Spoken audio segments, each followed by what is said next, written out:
કોઈ 3 જણ મળ્યા હોય અને એમાં એકને ઇગ્નોર કરવામાં આવે એ શિષ્ટાચાર નથી.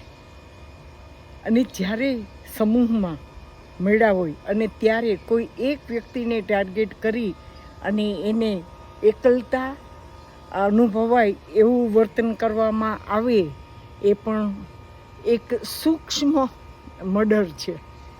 આવું ના કરવું જોઈએ.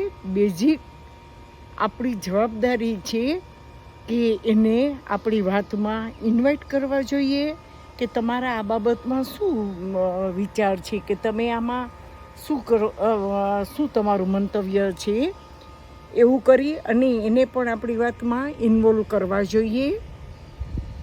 નહીં તો એના રસના વિષયની વાત કરવી જોઈએ, આપણી વાતને સ્ટોપ કરવી જોઈએ. તો એ જ એક સામાજિક સમષ્ટિકરણ છે.